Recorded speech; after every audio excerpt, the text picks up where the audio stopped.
lagi satu, kalau ada yang tak suka tu, terus terang je, saya akan cuba untuk mengubahnya. Sama juga dengan Airin. Kalau ada apa yang saya tegur, yang saya tak puas hati ke, saya harap Airin boleh terima dengan hati yang terbuka. InsyaAllah, saya juga. Sama-sama sekarang ni kita baiki kekurangan dengan kelemahan masing-masing. Mungkin ada kekurangan saya boleh dilengkapi dengan kelebihan Airin. Macam tu juga sebaliknya.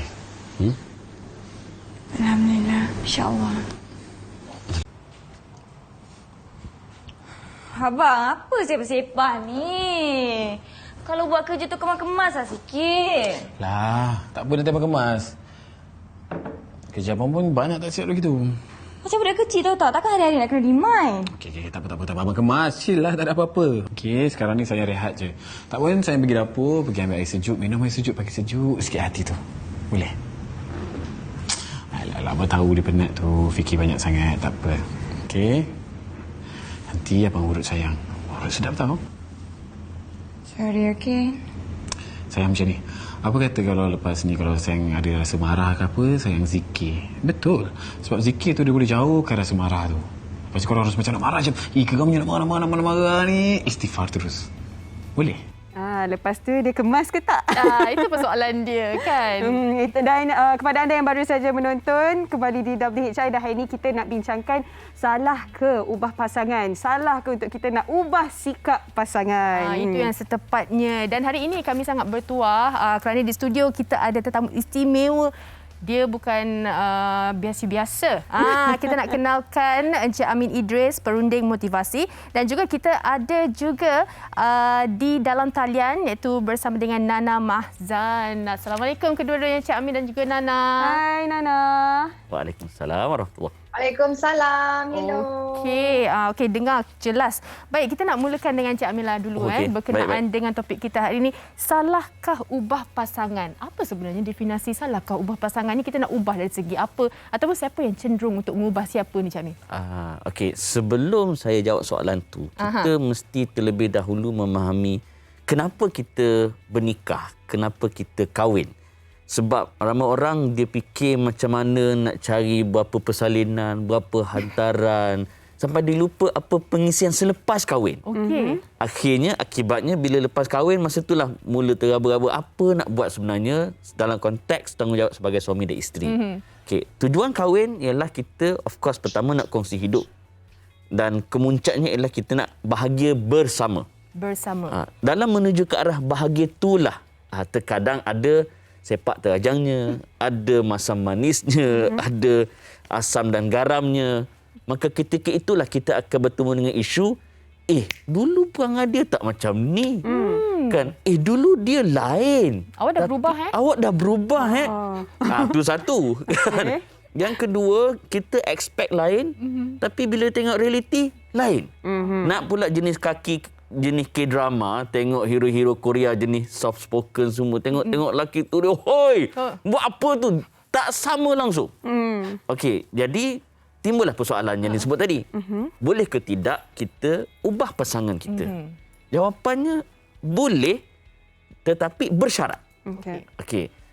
Syarat utama yang saya nak jadikan sebagai mukadimah dulu, sebab kalau saya jawab habislah kita punya rancangan kan. Ialah bila kita nak mengubah pasangan kita, jangan kita kalau ubah dia kalau kita sendiri pun tak mengubah diri kita.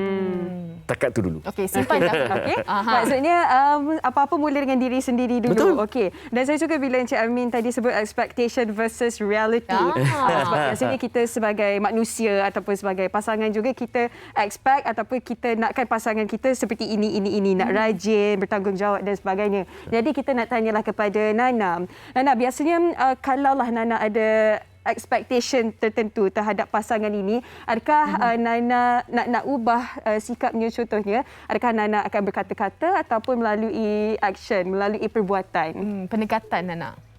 Alright, Assalamualaikum. Hai semua. Waalaikumsalam. Marriage, it's all about teamwork. It's all about communication. Kan? Komunikasi kan? Masa bercinta kau bergayut 8 jam boleh. Lepas kau berkahwin. Pengalaman sendiri ke tu? Pun payah. Contoh kan. Dalam marriage kan, kita sebelum kahwin kita boleh bercakap banyak. Tetapi lepas kahwin ramai orang memilih untuk tidak bercakap. Simpan. simpan. Nak bercakap. Women, kalau kita buat kerja rumah, kita penat, kita minta tolong. Macam, babe, abang, sayang kan. Penat boleh tak you tolong pas baju nanti I lipat? To me, it's all about communication. So kalau kita boleh buat itu daripada awal perkahwinan tu, yang saya rasa sangat penting untuk communicate dan bagi tahu apa yang kita suka, apa yang kita tak suka.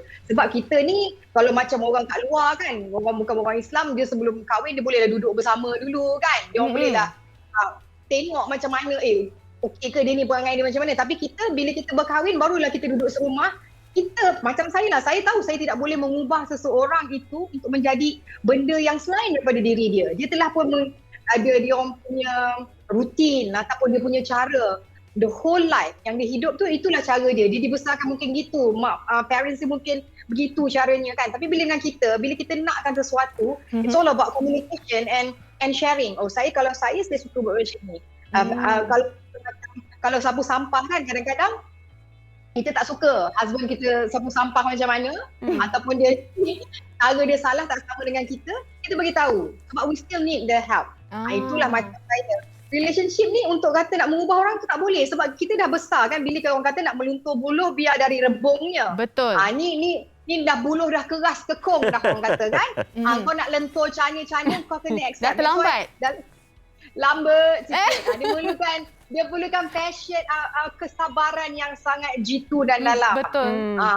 Kalaulah kata perasaan ataupun perangai itu adalah tidak over the board ataupun perangai itu tidaklah macam memudaratkan, saya rasa kita need to live with it and bagi tahu and discuss how can we make things better. And for both parts kan. Gitu. Nana lebih melakukan pendekatan secara terbuka lah kan, komunikasi dan juga bercakap sebagai seorang kawan, dan harapnya diterima jugalah kedua-dua pasangan. Baik, kita nak sambung dengan Cik Amin sebentar nanti, tapi sebelum tu kita dengar juga Hawa, apa kata orang ramai berkenaan dengan topik kita hari ini. Jom kita dengarkan.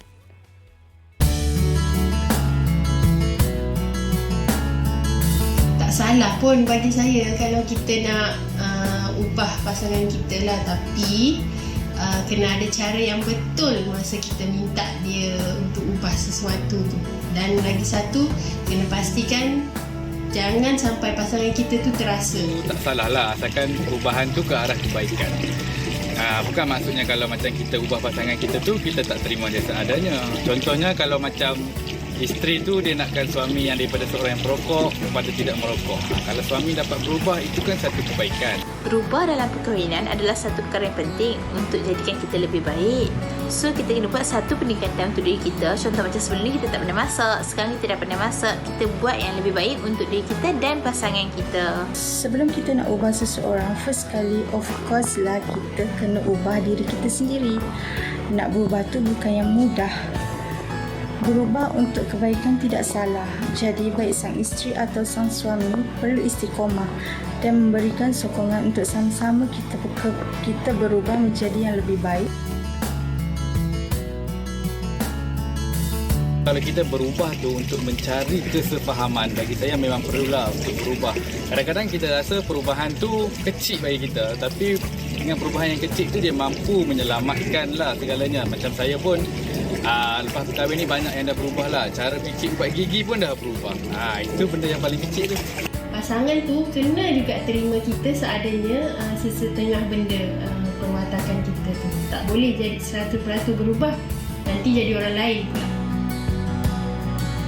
Macam-macam pendapat daripada rakan-rakan kita di luar sana berkenaan topik kita. Ada yang kata ubah diri sendiri dulu kan, untuk sebelum kita nak ubah pasangan kita. Ada juga kalau nak cakap kenapa kita nak kena ubah kan, kita kena terima seadanya. Be yourself. Be yourself. Tapi kita nak tahu juga kan, ada senario ataupun keadaan yang mana kadang-kadang dalam rumah tangga tu berlakunya satu insiden, Cik Amin. Dan selepas itu barulah orang kata nak nampak apa yang kita impikan, perubahan pasangan kita tu baru ada. Sebelum-sebelum ni tak ada. Tapi berlakunya satu perkara baru ada. Saya faham itu adalah satu proses. Kalau boleh Cik Amin kongsikan. Pertama sekali, Nana tadi telah menjawab semua soalan secara tak langsung. Thank you, Nana. Okey. Kedua, di dalam relationship ini, dia ada beberapa benda penting. Pertama dipanggil F, iaitu faham memahami. Okey. Kedua dipanggil L, iaitu lengkap melengkapi. FL? Right? FL, dan 3 ialah T, iaitu terima kelemahan dan kelebihan. So, faham memahami, lengkap melengkapi, terima kelemahan, menjadikan komunikasi dalam rumah tangga lebih give and take. Okey, menjawab soalan daripada Fatin tadi. Manusia ni normal. Ada yang jenis proaktif. Maknanya sebelum apa-apa berlaku, dia dah bersedia. Dia sebelum hujan, dia dah standby payung. Sebelum aksiden, dia dah ada takaful, dia dah ada medical card. Dia proaktif. Kan, sebelum kena maki, dia buat kerja. Kan? Tapi ada orang, dia tunggu kena maki baru dia buat kerja. Dia tunggu hujan. Dia kena push sikit. Dia tunggu hujan baru dia standby payung. Dia dah aksiden dah. Baru dia tahu, masuk hospital mahal, sakitnya. Baru kelang kabut nak cerita. Ada orang macam tu. Maka sama juga dalam realiti perkahwinan, dalam realiti berpasangan. Ada keadaan isteri dia dah bebel macam-macam. Dia buat dek je. Tapi bila isteri dia dah disahkan oleh doktor 3 bulan bakal meninggal sebab kanser. Masa tu dia mula menghargai. Contoh lain, isteri punyalah pesan berhenti merokok. Tapi bila dah masuk hospital, dah diambang kematian. Baru kata, Allah, baiklah aku berhenti merokok. Sebab apa? Nak tengok anak graduate contohnya. So, ada orang dia perlu keadaan begitu. Sometimes people need to learn the hard way. Jadi, kalau itu berlaku, maka di sanalah sekali lagi macam Nana kata, kena ada give and take. Okay. Saya suka contoh-contoh yang Cik Amin bagi tadi, sebab ada kalanya bila kita selalu pesan, nasihat, itu akan dianggap membebel. Jadi itu yang susah untuk seseorang itu nak ubah dia punya sikap. Sekejap lagi saya share teknik menegur pasangan. Relax dulu. Itu yang kita nak tanya dekat Nana juga, sebab mungkin ada cara lain. Maybe mungkin through pendekatan kita mungkin melalui cara-cara yang kita lakukan tu yang akan buat pasangan kita rasa okey, kena ubah. Tak semestinya kita kena bagi nasihat ataupun kita kena cakap boleh tak lepas ni ubah perangai sikit supaya tolong kemas rumah. Mungkin ada cara-cara lain juga, Nana, kau boleh dikongsikan? Sangat penting untuk kita kenal pasangan kita to begin with, kan. Dan otak wanita dan otak lelaki adalah berbeza cara pemikirannya. Kan? Kalau kita faham itu, kita wanita memang mungkin boleh multitask lebih. No offense pada lelaki, ada juga lelaki yang mungkin boleh, tapi kebanyakan lelaki lebih kepada one track mind, kan. Dia kalau dia satu benda saja nak cakap, dia tak bagi tahu, mungkin dia tak tahu. Kadang-kadang kalau penat, dia tak tahu dengan dia pun tak tahu kita penat. Sebab mungkin dia tengah buat kerja, dia mungkin tengah tengok bola, dia mungkin tengah buat benda, kan. Kalau kita need help, kita bagi tahu. Kebanyakan nanti dalam relationship banyak assume. Patutnya kan, dia patutnya tahu aku macam ni, sebenarnya aku lapar. Laki, kita kalau tengok laki kita muka macam ni, kita dah tahu dah dia lapar. Kalau tangan dia macam ni, kita dah tahu dah dia nak pergi mandi, kan. Kita ni begini, tahu tetap tak tahu kadang, kan. Bukan salah dia. Sebab the way the brain work, mungkin kan secara saintifik tu saya tak tahulah, tapi daripada pengamatan saya dan kita tengok behavior orang ni, kita suka tengok orang, kan. So mungkin sebab itu. Dan kadang-kadang lelaki ni dia suka look up to the wife, kan. I always tengok things positively, kan. Sebab kita ni women, kita superwoman, semua benda kita boleh buat. Sebenarnya saya suka buat benda, kan, sebab saya tak suka dia buat, nanti kan dia buat salah, habis aku buat. Kan. Tapi dia ingat kita boleh buat semua benda. Dan all this while kita boleh manage. Bila masa kita rasa kenapa kau tak basuh pinggan, contoh, kan. Kita assume dia untuk tahu dia kena basuh pinggan. Tapi all this while kau buat apa? Kan, masa mula-mula kahwin kau tak kisah semua benda kau nak buat. Nanti bila anak dah kita, kenapa kau tak basuh pinggan sendiri? Macam tu. Kan, so the expectation ataupun benda tu kadang-kadang perlu diberitahu. Bukanlah kata mengubah. Kadang-kadang orang tu tak buat sebab dia mungkin tak tahu. Dia selalu play the assuming game lah, kan. Dia patutnya tahu. Hari ni birthday aku, dia kena bagi aku sejambak bunga. Lepas tu compare pula dengan jiran sebelah. Dengan kawan office pula. Bahaya tu, Nana. Surprise, kan. Lelaki pula ada jenis-jenis yang romantik yang lain, kan. Ada yang jenis buat donor, tak tahu pun ada juga. Tapi kelebihan dan kekurangan itu kita telah accept. That's why kita nak kahwin dengan dia. So, masa kita bercinta, masa kau bergayut 8 tahun tu bukan cakap I love you, you love me, I love you sampai 8 jam. Bincang. Ini macam mana rancangan tu sebenarnya? Kita dapat juga sebenarnya apa yang dikongsikan Nana tu sebenarnya betul, benda tu memang berlaku dalam masyarakat kita sebenarnya kan. Tapi kita nak berbalik kepada Encik Amin kan. Realiti sekarang ini kan untuk wanita khususnya. Kalau kita nak menegur pasangan kita bukan untuk berubah tapi ada perkara-perkara tertentu. Sebagai contoh, kita nak betulkan lampu suami tak reti. Kita nak betulkan benda-benda yang khususnya lelaki yang akan lakukan tak reti. Bagaimana sebenarnya kita nak bagi tahu? Kadang-kadang kita cakap tak tahu, kita dah orang kata kecilkan hati dia. Tapi itulah teknik ataupun tips untuk kita menegur. Pertama-tama sekali, kan selalunya orang bebel. Wanita tak reti masak tapi dah nak kahwin. Kena pandai masak dulu baru kahwin. Okey, fine. Wanita terima nasihat tu. Tapi lelaki pula, kau nak kahwin. Tapi baiki lampu pun tak pandai. Kan nak tukar kereta, nak tayar kereta pun tak pandai. At least benda tu persiapkan diri. Okey. Andai katalah, worst case scenario, memang ada makhluk sebegitu. Okay, ada 2 teknik saya nak share untuk menegur pasangan. Satu teknik sandwich, satu teknik tilam. Oh, sandwich dan tilam. Okey. Teknik sandwich ni ialah, kita kan dia roti kapit, roti dia apit isi kan. Isi itu adalah menegur kesilapan. So roti lapisan atasnya ialah kita memuji kebaikan dia. Memuji effort dia. Contohnya, bang, bagus abang ni seorang yang sentiasa penyayang. Ayah yang baik, ayah yang concern, suami yang penyayang. Boleh tak abang belajar untuk baiki lampu? Kan? Lepas tu, apik balik rotinya. I know you can do it, sayang. Nampak tak? Saya dengar pun saya jadi So, hati. nampak tak? So, kita memuji apa yang dia buat, apa yang bagus tentang dia. Dan bila kita nak sebut masalah tu, jangan sebut yang negatif tu. Kita kata, awak bagus, awak penyayang. Cuma tak pandai baiki lampu. Jangan. Kita cadangkan solusi. Iaitu, boleh tak awak pandai baiki lampu, belajar baiki lampu. I know you can do it, sayang. Demi keluarga kita. Nampak tak? Dan pantangnya ialah, jangan guna tapi. Contoh ayat? Awak bagus. Awak hebat. Tapi habis. Potong. Tapi tu jahanam. Dia sama jugalah dengan cuma. Kan? Tapi saya guna tapi ni kerana itu yang kita biasa guna. Dia ada juga macam namun demikian. Tapi ada tak kita sembang? Kan? Awak bagus. Namun demikian. Kita tak guna. Betul tak? Kan? Manakala teknik tilam ni, dia 3 lapis tilam. Puji, 3 tilam, and then cadangkan solusi dia. Okey, saya suka tilam tu. So bila suami dengar, 3 benda baik, 1 je kena baiki. Tak adalah teruk sangat aku ni. Yelah, nanti tak ada pula cakap awak tak pernah puji saya pun. So settle bab tu. Okey. Ini kalau nak ubah dari segi sikap kan. Okey, contoh kepada mereka yang nak ubah pasangan dari segi penampilannya. Contoh kalau kita lihat tadi, nak isteri tampil lebih cantik, nak suami tampil lebih kemas.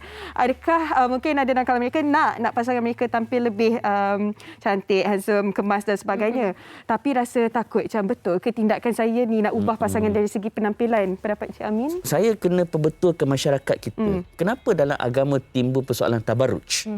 Tabarruj ni maknanya berhias yang melampau. Kerana di sana kadang-kadang kita berhias bukan pada tempat dan orang yang betul. Bukan pada tujuan yang betul. Maka agama menetapkan kalau kita nak bercantik-cantik, nak berhias-hias adalah untuk orang yang betul. Siapa? Suami. Pasangan kita. Begitu juga suami. Suami nak isteri lawa. Dia sendiri dengan singletnya, dengan kain pelikat tak basuh seminggu, 2 minggu. Selam sungai buaya pun timbul. So, kena pada tempatnya. Supaya kita bercantik-cantik dan dia memenuhi objektif yang sepatutnya. Lengkap. Okey, baik. Kita ada satu persoalan daripada Mas Sari Sari. Dia kata masalahnya kalau diberitahu apa yang dia buat salah, Cik Amin dan juga Nana, dia langsung tak nak buat.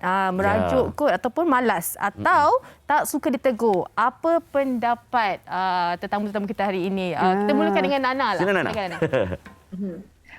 Kalau orang yang tak boleh menerima teguran tu, dia depends. Semua orang ada ego. Pada saya perempuan ada ego, lelaki punya ego pun lagi besar macam mana tah kan? Jadi Cik Amin gurau. Betul. Ada ego. Ada ego kan? Of course ada ego. Again macam cara yang Cik Amin bagi tahu tadi tu, teknik untuk menegur tu. Teknik untuk, do me a favour babe. please kan. Kalau you tak buat ni macam mana lah. Macam tu. Kan? Benda tu semua adalah memerlukan skill. Sebab bila kita tahu kan, macam saya tahu saya punya husband in and out. Saya tahu bila nak tegur, bila nak cakap, bila nak minta tolong kan. Kita orang perempuan ni, kita kalau tahu sweet kan, sak, settle ada. Macam tu.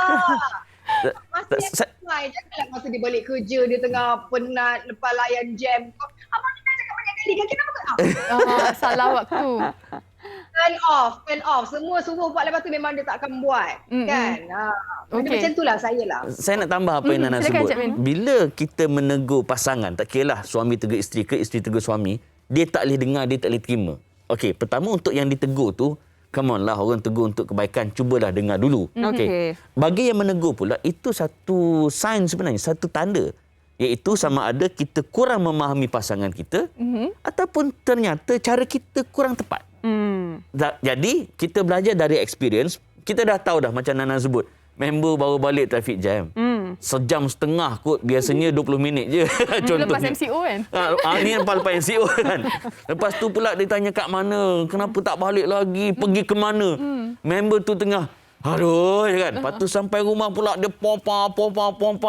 Awak ni gitu. Lepas tu dia ungkit pula benda 46 tahun lepas. Banyak masa. Memang neraka lah jadinya. Right? Maknanya not at the right time with the right words, at the right approach. So dalam bila orang tu tak boleh terima teguran tu, so kita sebelum salahkan dia, tengok balik diri kita. Itu yang Cik Amin, apa kekurangan kita? Cik Amin pun dah petik di awal tadi kan. Sebenarnya kita nak ubah seseorang, kita dulu. Jadi macam mana ni nak muhasabah diri sebetulnya supaya bila kita nak tegur tu senang nak diterima? Dia ada satu patah Arab menyebut, aslih nafsak wa du'u ghairak. Maksudnya kita perbaiki diri kita, pada masa yang sama kita perbaiki orang lain. Janganlah kita tunggu kita sempurna baru nak tegur, tak boleh juga sebab kita takkan sempurna. So kita perbaiki diri kita. Saya buat contohlah. Bila kita di dalam sirah Nabi Muhammad sallallahu alaihi wasallam, isteri pertama baginda adalah Khadijah. Dan Khadijah ni dia bersama dengan Nabi zaman susah lagi. Dan takdir Allah, Khadijah meninggal. Dan bila Khadijah meninggal, of course lah Nabi ada isteri-isteri yang lain, termasuk Aisyah. So suatu hari Nabi tengah sembahyang sunat, adik pada Khadijah datang rumah. Dia bagi salam. Nabi dengar suara dia sebiji macam suara Khadijah. So Nabi ingat macam Khadijah hidup balik ke? Nabi rindu. Nabi cepat-cepat selesaikan solat. Nabi tanya Aisyah, Khadijah dah balik ke? Aisyah kata, asyik Khadijah kan. Dia ada kat depan ni kan. Okey, dia ada dua pengajaran kat sini. Pertama, kenapa Nabi Muhammad SAW sangat menyayangi Khadijah? Padahal umur jauh berbeza. Sebab mereka saling lengkap melengkapi. Okey, kedua, Aisyah, dalam masa Aisyah dia komplain, tapi Aisyah cuba sedaya upaya untuk menjadi yang terbaik kepada Nabi Muhammad SAW sebagai suami. So it's about give and take once again. Lengkap melengkapi antara satu sama lain. Lengkap melengkapi antara satu sama lain. Ya, betul. Itu dia punya key point dia. Baik, Nana, di penghujung ini kan nasihat Nana untuk mereka di luar sana. Memang kecenderungan wanita tu lebih daripada lelaki untuk mereka berubah untuk pasangan. Betul, Nana. Tetapi bagaimana sebenarnya kalau satu-satu perubahan tu kita lakukan dengan tak ada keikhlasan, kita kira fake lah kan melakukan kerja rumah ataupun dalam penampilan dan juga perilaku kita. Apa nasihat dan juga tips Nana untuk mereka? Apa benda yang kita buat, semuanya harus datang dari hati. Macam mana kita kahwin, dulu pun sebab hati kan. Tak ada kena paksa kan kahwin kan. Kau suka sama suka kan, konsep dia kan. Again, berbalik kepada konsep, I always believe in marriage adalah bercakap, communicate malam sebelum tidur ke, bercakap. Ada benda nak ubah, cakap baik-baik. Lelaki ni, dia suka kita cakap baik-baik dengan dia. Dia paling pantang membebel. Saya kalau tanyalah suami saya tak pernah membebel sebab saya tahu kita identify apa pasangan kita suka, apa yang dia tak suka. Apa yang dia tak suka jangan buat. Apa yang dia suka kita buat. Sama juga. Kalau kita tahu kan, kalau kadang-kadang kita sendiri tahu, kalau dia tak tahu cakap, babe, I suka you buat A. I think this one is you help me a lot. Kalau you buat A, ya Allah, gembiranya, best betul. Tapi kalau B ni you nak buat, it's not really best lah kan. Kalau you buat, kalau you love me, mungkin kita boleh bincang apakah jalan tengah dia. Mungkin A fasa 2, contoh. It's all about communication. Dia mesti kena bercakap sebab banyaknya bila perkahwinan dah lama, dah panjang, mula-mula orang kata setahun 2 tahun hebat, gembira kan, semua meriah kan. Tetapi bila dah lama-lama tu kita take things for granted. Kita take our partner for granted. Kan pernah tak kalau tengah-tengah kerja, tengah-tengah ini, babe, how are you? Hope you doing fine. Ada tak kita buat? Dulu setiap 2 saat kau mesej. Buat apa tu? Buat apa tu? Tu macam biasa. Betul. Kat mana tu? So bila kita ada satu connection ataupun satu conversation yang sangat lancar dua-dua belah pihak, apa saja kita nak cakap, insya-Allah orang lain ataupun pasangan kita boleh terima. I sangat believe in that. Okey, rasanya apa yang boleh kita simpulkan kat sini, komunikasi sangat-sangat penting, dalam masa yang sama ada teknik yang betul juga kan. Sandwich dan juga tilam tadi tu. Sikit je just memetik di dalam movie Spider-Man No Way Home. Dia kata bukan spoiler, dia kata expect disappointment, you will not be disappointed. Number 1. Yang kedua, mengubah diri is difficult but not impossible. Innallaha la yughayyiru ma biqaumin hatta yughayyiru ma bi anfusihim. Allah takkan mengubah nasib suatu kaum tu sampai dia berusaha sendiri untuk mengubahnya, dan Allah akan tolong. Insya-Allah sangat lengkap dan juga orang kata terperinci padat dia punya rumusan hari ini. Terima kasih kita nak ucapkan Cik Amin. Sama-sama. Dan juga Nana. Kita terhibur dengan perkongsian Nana hari ini. Terima kasih banyak-banyak kedua-duanya. Kita harapkan dengan 2 teknik ini dan juga komunikasi saling melengkapi, dan juga kalau nak berubah tu kita harapkan ke arah kebaikan lah. InsyaAllah. Baiklah, banyak lagi yang kami nak kongsikan kepada anda penonton WHI. Kita nak berehat dulu seketika. Jangan ke mana-mana. Jumpa lagi. Terima kasih.